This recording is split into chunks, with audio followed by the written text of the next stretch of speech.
심리아트 김코치입니다. 여러분들 다이어트 할 때 폭식이나 과식을 하시는 분들이 종종 있습니다. 폭식이나 과식을 하시고 자책을 하시는 분들이 꽤나 있으신데 전혀 그러실 필요가 없습니다. 폭식과 과식을 하시고 자책을 하실 필요가 없는 건 일단 인류의 진화 측면으로 봤을 때는 너무나 당연한 거기 때문에 그래요. 과거에 인류는 고지방, 고당분의 음식을 언제 먹을지 모르기 때문에 당장 눈앞에 맛있는 음식을 보게 되면 그 자리에서 다 먹고 지방을 저장하는 것이 생존에 유리했기 때문에 과식이나 폭식을 하는 게 당연했었어요. 그리고 인류는 그렇게 지금까지 진화를 해온 거고요. 그러면 폭식을 하는 건 문제가 없는 건가요? 그건 아닙니다. 문제가 되는 건 언제나 주변에 고당, 고지방 음식이 많다는 거예요. 현대에는 주변만 둘러보면은 빵집, 편의점 너무나 많잖아요. 그러면 뭐가 문제냐? 폭식과 과식의 빈도수가 많아지는 게 문제가 된다는 거죠. 지금은 생존을 위해서 가끔 음식을 먹는 게 아니라 매번 배가 고프지 않더라도 음식을 먹는다는 게 문제가 돼요. 한마디로 포만감과 에너지를 채우기 위해서 먹는 게 아니라 쾌락을 위해서 음식을 먹는 게 문제가 된다는 거죠. 제가 어느 정도 쾌락을 위해 폭식 또는 과식을 하는데 폭식증은 아니겠죠? 인간은 음식을 먹을 때 어느 정도 쾌락을 느낍니다. 하지만 쾌락을 위한 수단으로서 음식을 먹는 거는 문제가 될 수가 있어요. 그리고 폭식증 진단 기준과 비교해서 한번 확인을 해봐야 됩니다. 저는 전문의가 아니기 때문에 자세한 진단은 주변의 의사분들과 상의를 해보시는 것을 추천드립니다. 간단하게 진단할 수 있는 기준에 대해서 한번 말씀을 드려볼게요. 폭식증은 체중과 체형에 대한 왜곡된 인식을 가지고 미국 정신의학회 DSM-5상 신경성 대식증의 진단 기준, 지금 여기 보이고 있는 5가지 진단 기준에 위 5가지의 행동을 하거나 기준에 부합한다면 폭식증 또는 섭식장애로 진단을 한다고 합니다. 이거는 간이 진단이니까 이걸 보고 내가 포함된다고 내가 폭식증인가 보다 하지 마시고 자세한 진단은 섭식장애 전문 의사분과 함께 상담하기를 꼭 권장드리겠습니다. 그런데 제가 한 가지 여기에 덧붙여서 말씀드리고 싶은 건 어지간하면 내가 폭식증인가? 난 폭식증인가 봐. 진단 기준에 포함되니까. 이렇게 해서 폭식증이라고 생각을 하지 않는 게 더 좋다라고 말씀드리고 싶어요. 왜냐면 사람들은 자신이 말한 대로 믿는 경향이 있기 때문에 그런데요. 예를 들면 지금처럼 이런 진단명을 부여받으면 내가 그렇게 행동을 하기도 해요.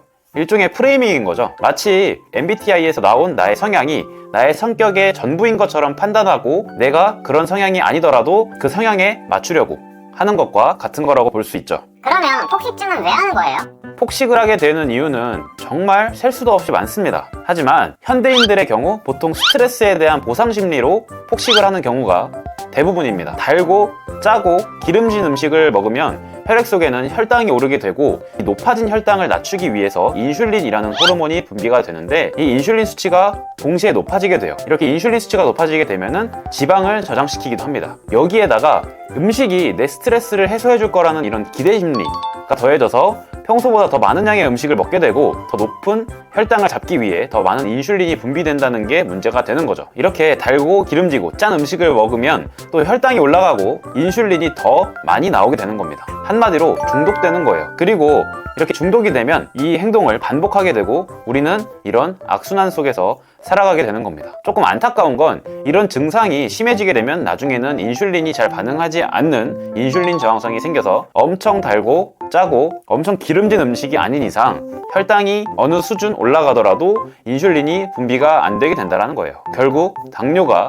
발생할 수 있다는 거죠. 폭식을 하는 건 인슐린 문제와 보상 심리, 기대 심리 때문이라는 건 알겠어요. 그런데 스트레스 받으면 음식을 먹어야 직성이 풀리는데 혹시 다른 방법이 있나요? 우선 스트레스를 받으면 보상이 필요하고 거기에 기대 심리까지 작용해서 폭식을 한다. 그리고 음식을 먹음으로써 높아진 혈당의 반응으로 많은 인슐린이 나오고 인슐린이 지방을 저장한다. 요게 폭식이 일어나는 기본 메커니즘입니다. 그런데 보상으로 폭식을 하면 또 더 많은 인슐린이 분비가 되고 악순환이 된다고 말씀을 드렸었죠. 그럼 어떻게 해야 되냐? 이렇게 질문할 수 있는데 우리가 스트레스성 폭식 증상을 겪고 있다면 가장 좋은 방법은 스트레스 상황을 떠나서 자신만의 시간, 휴식 시간을 갖는 것이 가장 베스트입니다. 예를 들면 숨이 차오르는 격렬한 운동을 한다거나 20분의 낮잠을 잔다거나 명상하기 등이 있겠죠. 그런데 스트레스를 받는 곳에서는 당장 뛸 수도 없고 회사라 낮잠도 못 자고 명상은 이건 불가능한데 다른 방법은 없나요? 있습니다. 종이 혹은 개인 수첩 혹은 휴대폰 메모장에다가 내가 지금 스트레스 받은 것은 무엇인지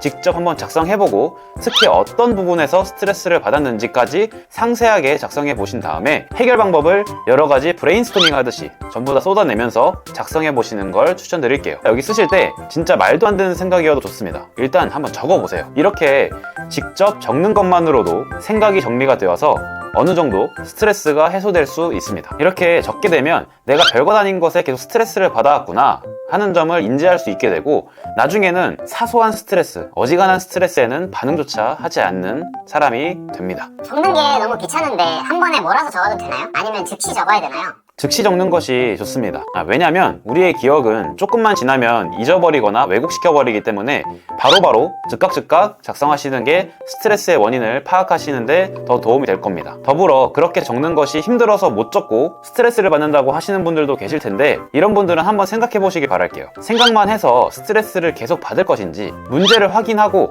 해결책을 찾아서 해결하려 할 것인지 어떤 게 더 나은 선택일까요? 오늘 영상은 여기서 마치도록 하고요. 바로 이어서 다이어트에 도움이 되는 영상이 추천되니까요. 눌러서 시청해 주시기 바랍니다. 이 영상이 도움이 되셨다면 구독, 좋아요, 알림 설정 한 번씩 꾹 눌러주세요. 감사합니다.